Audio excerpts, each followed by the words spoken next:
మాధురి మాట్లాడిన మాటలు ఆ వీడియోలో. అయితే మాధురి కామెంట్స్ పై మళ్ళీ మొదలైన చర్చ.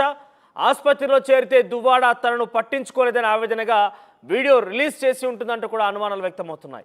ఎమ్మెల్సీ దువ్వాడ ఫ్యామిలీ వివాదంలో కీలక పరిణామం చోటు చేసుకుంది. రోజుకో వివాదం ముదుతుండడంతో రంగంలోకి దిగింది దువ్వాడ శ్రీనివాస్ వాణి బంధువులు కూడా. ఇక బంధువుల సమక్షంలో ఇరువురి కుటుంబ సభ్యులు చర్చలు కొనసాగిస్తున్నారు. వాణి డిమాండ్లు ఏంటో తెలుసుకున్నారు కుటుంబ పెద్దలు. డిమాండ్లపై కుమార్తెలు తల్లిదండ్రులతో వాణి చర్చలు జరిపింది. ఆ తర్వాత చర్చల ద్వారా వివాదానికి ముగింపు పలకాలని ఇరువురికి సూచించారు బంధువులు. సో మొత్తం మీద దువ్వాడ ఫ్యామిలీ, దువ్వాడ కథా చిత్రం రోజుకో కొత్త మలుపు తిరుగుతోంది. యాక్సిడెంట్ తర్వాత మాధురి హాస్పిటల్ అడ్మిట్ అయింది. చికిత్స పొందిన తర్వాత ఒక ఎమోషనల్ వీడియో రికార్డ్ చేసి బయటకు విడుదల చేసింది. ఈ వీడియోలో చాలా డబ్బు చూశాను, చాలా మందిని చూశాను, ఎన్నో మోసాల తర్వాత ఒంటరిగా మిగిలిపోయాను అంటగా మాట్లాడింది. అయితే ఈ పూర్తి మాటలన్నిటి కూడా కారణం దువ్వాడ శ్రీను తనను పలకరించలేదని, తను ఒంటరిగా ఉన్న నేపథ్యంలో ఎవరు పట్టించుకోవడం అన్నట్టుగానే ఆవిడ మాట్లాడి ఉంటారనే అనుమానాలు వ్యక్తమవుతున్నాయి. ఇక మరోవైపు దువ్వాడ కుటుంబీకులు, దువ్వాడ బంధువులు కూడా అక్కడికి చేరుకున్నారు. ఇక్కడ దువ్వాడ శ్రీనివాస్ ఇంటికి చేరుకున్నారు. చాలామంది ఈ సమస్యకి పరిష్కారం కనుగొనే విధంగా ప్రయత్నం చేస్తున్నారు. ఇటు దువ్వాడ వాణి, దువ్వాడ శ్రీనివాస్ మధ్య చర్చలు జరిపేందుకు కూడా సన్నద్ధమవుతున్నారు. అయితే ఒకసారి చికిత్స అనంతరం మాధురి ఏం మాట్లాడిందో విందాం.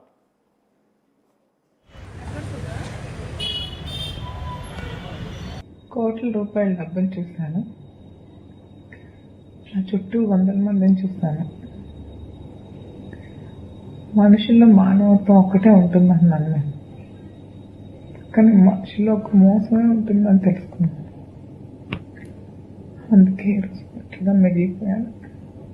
మాధురి మా కుటుంబ గొడవలు ఒక పక్కన పెడితే, మాధురి అనే అమ్మాయి జీవితాన్ని ఒక పెద్ద కుటుంబంలో పుట్టి గౌరవంగా ఉన్నటువంటి వాళ్ళ తండ్రులు వాళ్ళ తాతలు కూడా రాజకీయ నేపథ్యం కలిగినటువంటి కుటుంబం మీకు తెలుసు బాగా.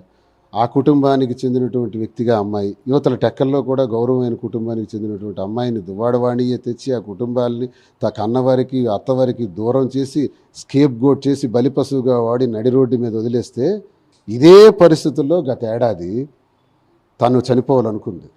అనుకునేటప్పుడు నేను ఫోన్ చేసి విజయవాడ రమ్మని మాట్లాడాను. ఎందుకు చనిపోవాలి, ఎందుకు ఇలాంటి ప్రయత్నాలు చేస్తున్నావు, తప్పది, 3 పిల్లలు ఉన్నారు అని నేను నచ్చజెప్తే నా మాటలు వింటూనే వెళ్ళి ఆ పక్క రూమ్లో హ్యాంగ్ చేసుకుంది. ఆ హ్యాంగ్ చేసుకునే దాని నుంచి నేనే చేయి పెట్టి వెంటనే ఒక అనుమానం వచ్చి నాకు ఒక నిమిషంలోనే రూమ్లోకి వెళ్ళినప్పటికీ హ్యాంగ్లో ఉంది. వెంటనే నేను బయటకు తీసాను.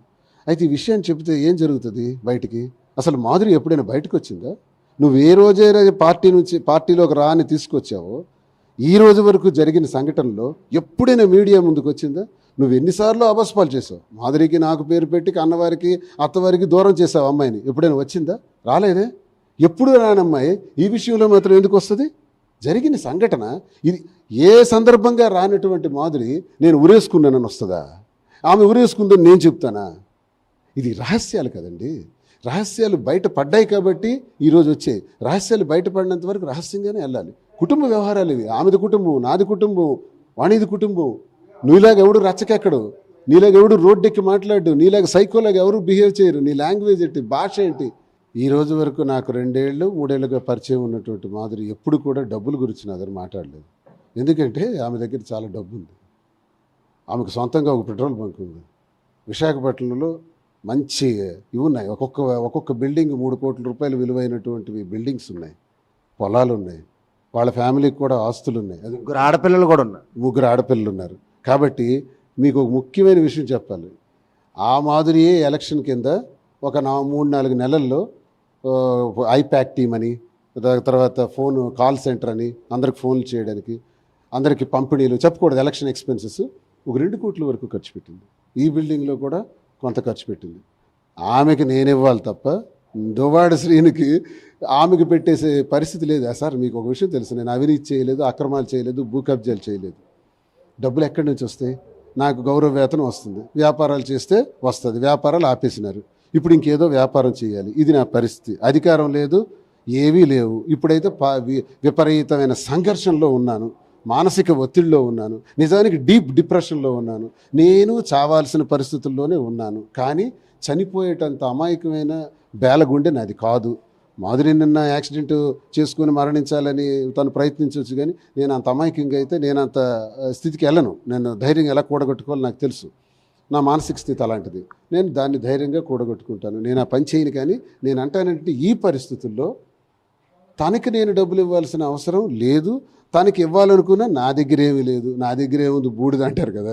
నా దగ్గర ఉన్న పరిస్థితి అసలు మాధురి నాతో ఇప్పుడు మాట్లాడటమే గొప్ప విషయం. ఏమీ లేనోడికి నాకెందుకు ట్రాప్ చేస్తుంది, ఏముంటుంది? ఆస్తులన్నీ వీళ్ళకిచ్చేసి మిగతా జీవితం పిల్లలకు చూడాల్సిన బాధ్యత ఒకవైపు నా ఉంటే ఏ రూపాయి సంపాదించిన పిల్లలకు చూడాలి. ఇంక మాధురికి నేను ఎక్కడి నుంచి చూడగలను? మా కుటుంబాల వల్ల నాశనం అయిపోయినటువంటి మాధురి, నిన్న యాక్సిడెంట్లో చనిపోవాలని రెండోసారి సూసైడ్ అటెంప్ట్ చేసిన మాధురికి బాధ్యత వహించవలసిన అవసరం కూడా ఉంది. ఎందుకంటే మా కుటుంబం వల్ల పోయింది. ముందు వ్యక్తిగత విషయాలు పక్కన పెట్టండి.